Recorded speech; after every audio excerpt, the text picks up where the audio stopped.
ইউনূস সাহেবের আমলে ভারত বাংলাদেশ যুদ্ধের যে সম্ভাবনা, সেই সম্ভাবনা কিভাবে তৈরি হলো এবং কিভাবে সেই সম্ভাবনাটা দূর হতে পারে, অর্থাৎ ভারত বাংলাদেশ দুই দেশ একসাথে তারা ভালো সম্পর্ক নিয়ে বাঁচতে পারে, সেই বিষয়ে ছোট্ট করে একটু আলোচনা। গত কয়েক মাস ধরে দক্ষিণ এশিয়ার বিস্তৃত অঞ্চল জুড়ে বাংলাদেশকে নিয়ে এক বড় রকমের টেনশন তৈরি হয়েছে। আর সেইটা রাজনীতির ছাত্র মাত্রেই সেটা কিন্তু স্বীকার করবেন, অস্বীকার করার জায়গা নেই। শেখ হাসিনা সরকারের পতনের ফলে উদ্ভূত যে পরিস্থিতি সেটা দেশের অভ্যন্তরে যেমন একটা টেনশন তৈরি হয়েছে, শুধু তাই নয়, এই পরিস্থিতিকে সামনে রেখে বিভিন্ন শক্তি দেশে ও দেশের বাইরের তারা নতুন করে তাদের গুটি সাজাতে চাইছে এই বাংলাদেশকে নিয়ে। এতদিন এই উপমহাদেশে এবং দক্ষিণ এশিয়ার এই অঞ্চলে যে শক্তির একটা ভারসাম্য বজায় ছিল, সেটা হঠাৎই বদলে দেওয়ারও চেষ্টা শুরু হয়েছে। এবং যা বলেছি, এর বড় অংশই বাংলাদেশকে ঘিরে, এবং বাংলাদেশের বর্তমান শাসক অর্থাৎ মোহাম্মদ ইউনূস, তিনি কিন্তু এই সাম্প্রতিক যে পরিস্থিতিটা তৈরি হয়েছে, এই পরিস্থিতির কারণ কিন্তু তিনি। একদিকে বাংলাদেশের অন্তর্বর্তী সরকার যত পাকিস্তানের দিকে ঝুঁকেছে, তত ভারতের রক্তচাপ বেড়েছে। তার উপর ভারতকে নিয়ে ইউনূস এবং তার উপদেষ্টারা মাঝে মাঝে এমন সব বক্রোক্তি করেছে ভারত সম্পর্কে, যে সেসব সহজভাবে নেওয়া যায় না এবং নিতে পারেওনি ভারত। যেমন ধরুন, তার সাম্প্রতিকতম যে উদাহরণ, সেটা হলো কিছুদিন আগে ওই মাহফুজ আলম, তিনি গজওয়াতিল হিন্দের একটা অংশ ধরে নিয়ে তিনি গ্রেটার বাংলাদেশ তৈরি করতে গিয়েছেন, যাতে পশ্চিম বাংলার 7 সিস্টার্স ইত্যাদি এলাকা তার মধ্যে ঢুকিয়ে দিয়ে তিনি ম্যাপও পর্যন্ত তৈরি করে ফেলেছেন। এটা যেসা আজে বাজে লোক নয়, মনে রাখতে হবে, এ হচ্ছে তার প্রধান উপদেষ্টার মতে আবার ইনিই হচ্ছেন প্রধান। তিনি যাকে তিনি প্রধান উপদেষ্টা বলেছিলেন, যে ইনিই হচ্ছেন এই যে বিপ্লব ঘটেছে তার মাস্টার মাইন্ড। হ্যাঁ, আসলে ভারতে সব কথাগুলো ঠিকভাবে নিতে পারেনি, সহজভাবে নেওয়ার কথাও নয়। আসলে মনের কথা মনে চেপে রেখে কাজের মধ্যে দিয়ে বুঝিয়ে দেওয়াটাই হচ্ছে রাজনীতি বা কূটনীতি। অর্থাৎ আমি কি করতে চাই সেটা মুখে বলবো না, কিন্তু আমার কাজ দিয়ে বুঝিয়ে দেব আমি কি করতে চাই। আর এখানে ইউনূস সাহেব, এদের মুশকিলটা হয়েছে, ইউনূস আর তার সাঙ্গপাঙ্গরা কূটনীতির এই পাঠটা নেয়নি কোনোদিন। তাই নানান অপ্রয়োজনীয় কথা বলে ভারতের সঙ্গে সম্পর্কটা এমন জায়গায় নিয়ে এসেছে, যেটা নিঃসন্দেহে বলা যায় দু দেশের মধ্যে এখন সবচেয়ে তলানিতে চলে আসা সম্পর্ক। এবং এটা হয়েছে শুধু না বুঝে বাজে কথা এবং বেশি কথা বলার জন্য। বাজে কথা এবং বেশি কথা কোনো কাজের জন্য কিন্তু এখনো হয়নি। দেখুন, ভারতের বিরুদ্ধে বাংলাদেশের যে অভিযোগগুলো ছিল, এই যখন শেখ হাসিনা সরকার থাকাকালীন যে জিনিসগুলো নিয়ে তারা আকাশ বাতাস কাঁপিয়েছে, সেগুলো তো আজও বর্তমান নয়। আচ্ছা, একটা কথা বলুন তো, হাসিনার আমলে করা দু দেশের মধ্যে বিভিন্ন যে চুক্তি হয়েছে, সেই চুক্তি নিয়ে ইউনূস সাহেব তো এবং তার ক্ষমতায় আসার আগে থেকেই এই এখনকার সরকারে যারা আছে তারাও তো এই নিয়ে কি চিৎকার করেছে সেটা একটু ভাবুন। আবার তারপরে ইউনূস সাহেব এসব পর্যন্ত বলেছেন এই চুক্তি মানব না, ও চুক্তি করব না, এই চুক্তি করব না, অথচ চুক্তিগুলোই আমরা কিছু বুঝতে পারেননি তিনি। চুক্তি তিনি পড়েননি পর্যন্ত। এই দুদিন আগে ওদের বোধহয় তৌহিদ হোসেন, পররাষ্ট্র উপদেষ্টা, তিনি বলেছেন ভারত বাংলাদেশের সাথে যেসব চুক্তিগুলো করেছে সেগুলো তারা লিখিতভাবে ভারত জানিয়ে দিয়েছে ভারত সরকারের যে অনলাইনে, সেখানে তাদের সেগুলো চুক্তিগুলো আপলোড করে দিয়েছে। কিন্তু বাংলাদেশ সরকার, হাসিনা সরকার সেটা করেনি। কেন করেননি? আবার নিজেরাই তার কারণ হিসেবে বলছেন এটা বোধহয় যে আমলারা এই ভুলটা করেছে। আচ্ছা ঠিক আছে, আমলারা নাই ভুল করলো, কিন্তু ভারত যেখানে এই চুক্তিগুলো দিয়ে রেখে দিয়েছে কপি, সেখানে তো দু দেশের কথাই বলা আছে, সেটা তো চুক্তিটাই আছে। তাহলে সেটা দেখে কেন এর বিরোধিতা না করছেন না, করে সেগুলো বাতিল করছেন না? কারণ বিরোধিতা করার জায়গা নেই। বহু জায়গায় ভারত করেছে কি, নিজেই তাদের ক্ষতি স্বীকার করে চুক্তি করেছে, কারণ ওই যে বাংলাদেশকে সাথে নিয়ে চলবার জন্যে। কিন্তু দেখুন ওখানে এখনো পর্যন্ত আমাদের ইউনূস সাহেব বলছেন ওই চুক্তিটা মানি না, এইখান দিয়ে এই যে ডিজেল যাবে এই চুক্তি মানি না, গ্যাসের চুক্তি মানি না। তা মানি না সেটা সেখানে বলো, সেটা কিন্তু এখনো বলেনি যে আমরা মানি না, সুতরাং আপনারা আসুন আমরা বসি চুক্তিটা নিয়ে কথাবার্তা বলি। কিন্তু প্রথম থেকেই এগুলো এমন বাজার খারাপ করে দিয়েছে, এখন ভারত বলছে আমরা তোমাদের সাথে কথা বলবো না, কারণ তোমরা বৈধ সরকার নও, তোমরা অবৈধ সরকার, তোমাদের বৈধভাবে তোমরা বসনি, গায়ের জোরে বসেছ। এই সরকার অগণতান্ত্রিক সরকার, অবৈধ সরকার, আমরা এরকম সরকারের সঙ্গে কোনো আলোচনা করব না, সেগুলো বলছে। কিন্তু প্রথমে তো এটা বলেননি। যেদিন ইউনূস সাহেব তিনি 8ই আগস্ট তিনি ক্ষমতায় বসলেন, শপথ নিলেন, মোদি সাহেব তাকে কিন্তু সেদিন মনে রাখবেন, তাকে কিন্তু পাঠিয়েছিলেন শুভেচ্ছা বার্তা। এখন বলছেন আমরা অবৈধ সরকারের সাথে বসবো না, কিন্তু তখন শুভেচ্ছা বার্তা পাঠিয়েছিলেন অবৈধ সরকারকে, এটা মনে রাখতে হবে। সেখান থেকে আজকের এই কথা ভারত যে বলছে তার কারণ আর কেউ নয়, এই ইউনূস সরকার এবং তার সম্প্রদায়, তারা মিলে। কিন্তু সেই চুক্তি এখনো রয়েছে, সেখানে যাচ্ছে না। এইবার বলুন, রাশিয়ার সাথে রূপপুর পারমাণবিক শক্তি কেন্দ্র তৈরি নিয়ে যে বিরাট টাকা ঘুষ নিয়েছে শেখ হাসিনা এবং তার দলবল, সেই মামলা ওই টিউলিপ সিদ্দিকের নামে শেখ হাসিনার বঞ্জি, তাকে নিয়ে নানা কথা উঠেছে। এর উত্তরে রাশিয়া খেপে গেছে। প্রেসিডেন্ট পুতিন বলেছে যে কোম্পানির সাথে, যাদের সাথে চুক্তি হয়েছে, সে হচ্ছে রাশিয়ার সরকারি একটা সংস্থা, আর সরকারি সংস্থা যদি চুক্তি করে ঘুষ নেয় তার দায় পড়ে যায় প্রেসিডেন্টের ওপরেও। প্রেসিডেন্ট তার উত্তর দিয়েছেন, বলেছেন তোমরা কেস করো, আমরা কেস লড়বো, লড়ে সেখানে দেখাবো আমরা কোনো ঘুষ নিয়েছি কি নিইনি। সুতরাং সম্পর্ক খারাপ হয়েছে। আচ্ছা বলুন তো, এই পারমাণবিক চুক্তি নিয়ে রাশিয়ার উপরে দোষ চাপিয়ে এরা ঘুষ নিয়েছে, এটা বলে আমাদের ইউনূস সাহেবের কি লাভটা হয়েছে, কিংবা বাংলাদেশের কি লাভ হয়েছে? ক্ষতি ছাড়া কোনো লাভ হয়েছে? হয়নি। তারপর ধরুন ভারতীয় পণ্য বয়কট নিয়ে কত কথা, ভারতীয় পণ্য বয়কট করুন বলে সে কি মানে আকাশ বাতাস একেবারে উজাড় করে দিয়ে তার চিৎকার চলছে। আর এখন কি হচ্ছে? বন্ধ হয়েছে। এখন বরং বন্ধ হলে বলছে এই 50,000 টন চাল এখান থেকে পাঠাবার জন্যে বাংলাদেশ সরকারকে হাত জোড় করতে হলো মোদী সরকারের কাছে, ভারতের কাছে। সরকারি স্তরে মনে রাখবেন, এটা কিন্তু বেসরকারি স্তরে অনেক বাণিজ্য হচ্ছে, কিন্তু সরকারি স্তরে চালের জন্য মোদী সরকারের কাছে বলতে হলো। তো এই যে ব্যাপারটা অনুরোধ করেছে, সেটা অনুরোধ অনুযায়ী একটা কিস্তি না দুটো কিস্তি অলরেডি চলে গেছে চালের। তো দেশীয় এবং এটা তো ধরুন পণ্য বয়কট ইত্যাদি খুচরো ব্যাপার নিয়ে।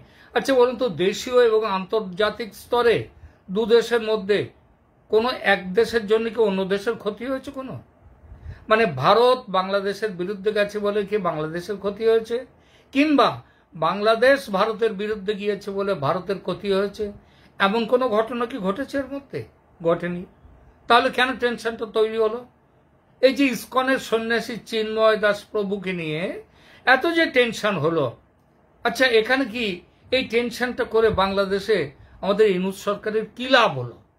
বরং ভারত বারবার তাদেরকে অনুরোধ করেছে যে সেখানে হিন্দুদের রক্ষার জন্য, চিন্ময় দাসকে তার মুক্তির জন্য ভারত সরকারিভাবে অনুরোধ করেছে। তা সত্ত্বেও অনুরোধ রাখলেন না ইউনূস সরকার। রাখলে কি মহা ক্ষতি হতো আমি শুনতে চাই।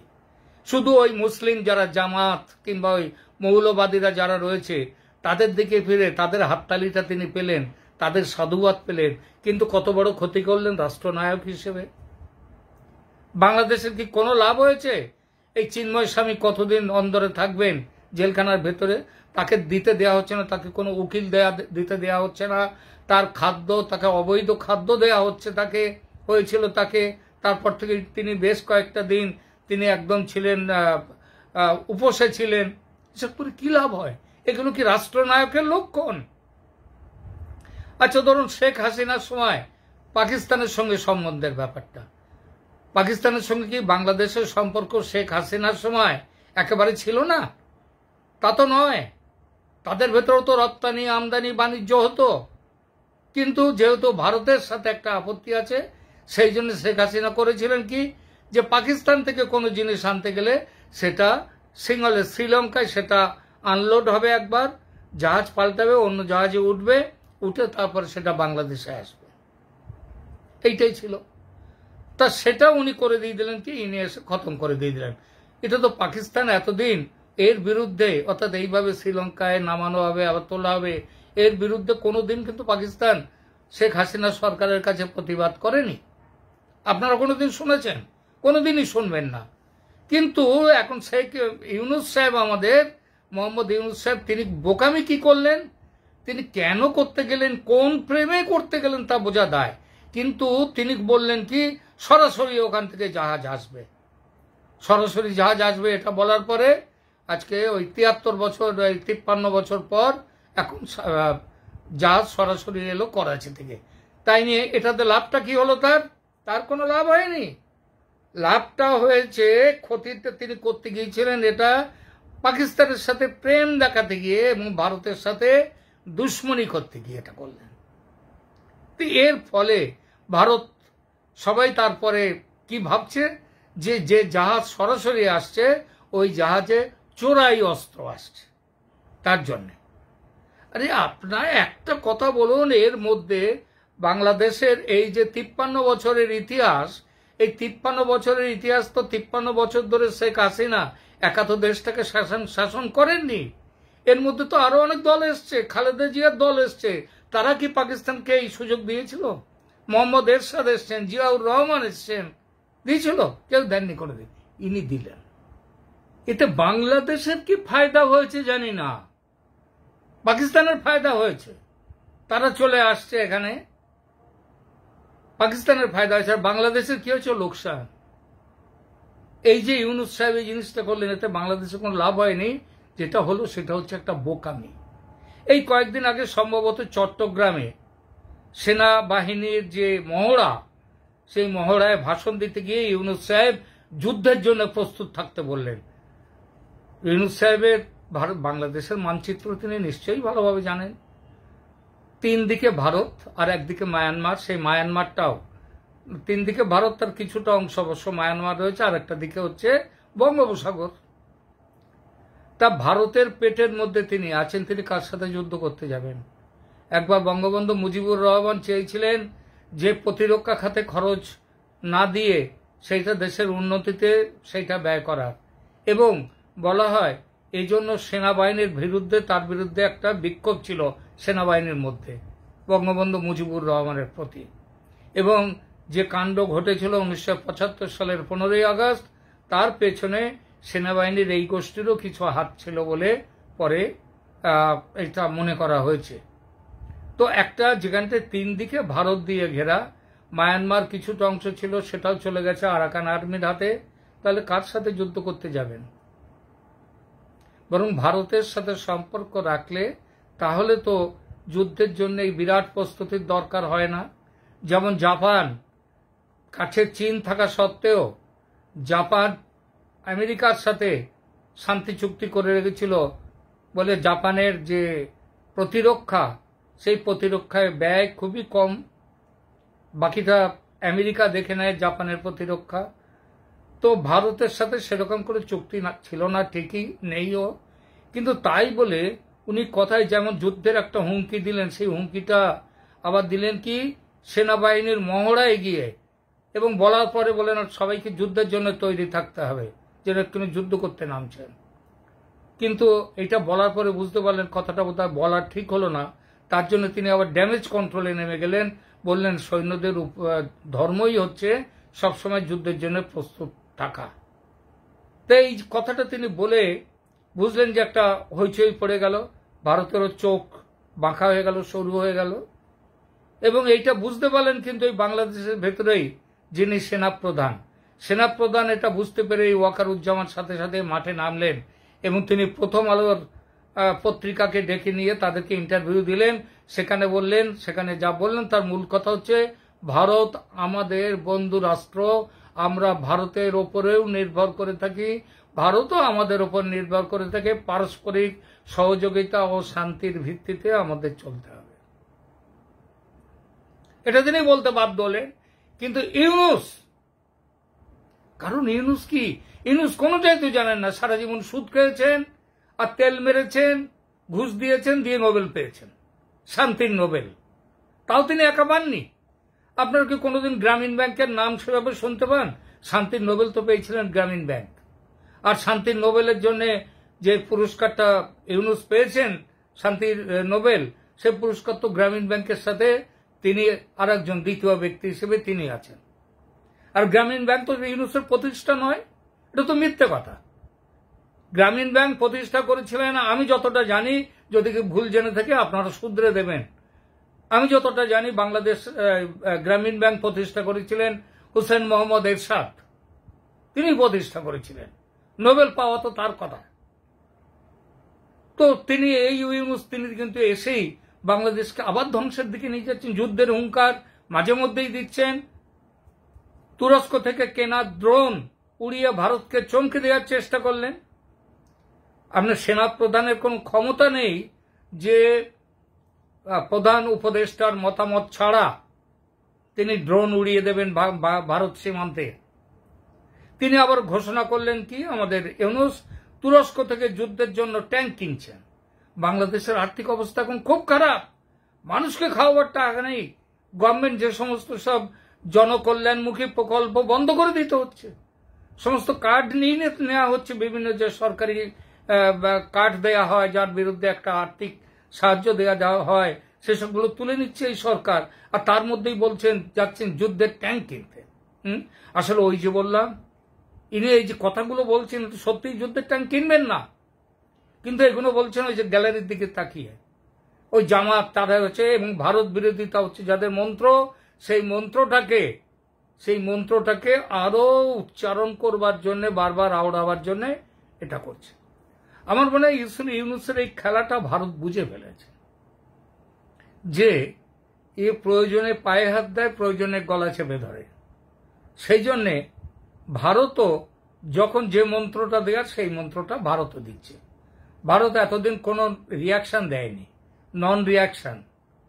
কিন্তু যেই দেখুন বাইডেন চলে যাওয়ার মতো হয়েছে, কারণ ভারত খুব ভালোভাবে জানে যে ইউনূস এদের সঙ্গে একটা প্ল্যান করে বাইডেন চাইছে এই অঞ্চলে একটা নতুন করে যুদ্ধ বাঁধাতে, এবং সেটা যদি ভারতের ওপরে হয় তাহলে ডিপ স্টেটের যে বহুত পুরনো একটা তাদের প্ল্যান ছিল, সেই প্ল্যানটা সাকসেসফুল হবে।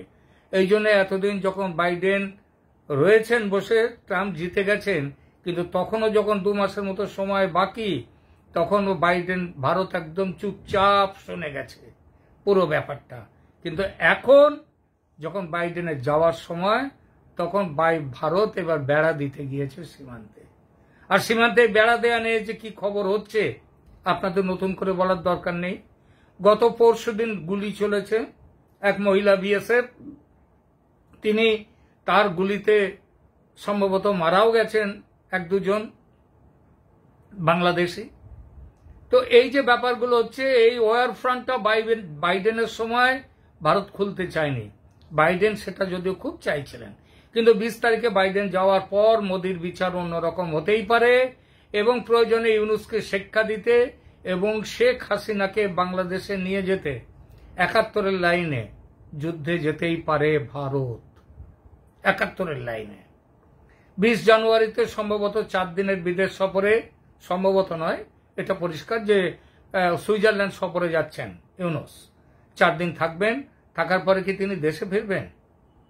আমাদের ধারণা দেশে তিনি ফিরবেন না। কেউ বলছেন পালিয়ে যাবেন, তো কেউ বলছেন অসুস্থতার জন্য ওখানে থেকে যাবেন, কারণ যেটাই হোক তিনি ফিরছেন না। যদি না ফেরেন তাহলে সেটা দেশের পক্ষে মঙ্গল। ট্রাম্প সাহেবের রাগ হচ্ছে ইউনূসের উপর, বাংলাদেশের উপর নয়। সুতরাং ট্রাম্পের রক্তচক্ষু বাংলাদেশকে দেখতে হবে না। আবার ভারতের রাগেরও মূল কারণ ইউনূস। সুতরাং ইউনূস বিদায় নিলে ভারতের রাগ অনেকটা থিতিয়ে আসবে। কিন্তু সমস্যা আছে একটি জায়গায়, যাওয়ার আগে নিজের দায়িত্ব অন্য কাউকে দিয়ে যাবেন কি ডক্টর ইউনূস? সেপ্টেম্বরে জাতিসংঘের বৈঠকে যাওয়ার সময় কাউকে সেই দায়িত্ব তিনি দিয়ে যাননি, কিন্তু এবার কি যাবেন জানি না। এবার তেমনটি হলে সে দেখা যাবে তখনকার ব্যাপার, তখন সিংহাসনের দখল নিয়ে গৃহযুদ্ধও শুরু হয়ে যেতে পারে। সামনের কিছুদিন তাই উৎকণ্ঠায় কাটাতেই হবে বাংলাদেশকে। তবে একটা কথা হচ্ছে, বলতেই হবে, ইউনূস ফিরলে না ফিরলে দেশের মঙ্গল, তারও মঙ্গল। আর ফিরলে যেটা হয় মঙ্গলের বিপরীত অমঙ্গল, তার পক্ষেও অমঙ্গল, দেশের পক্ষেও অমঙ্গল।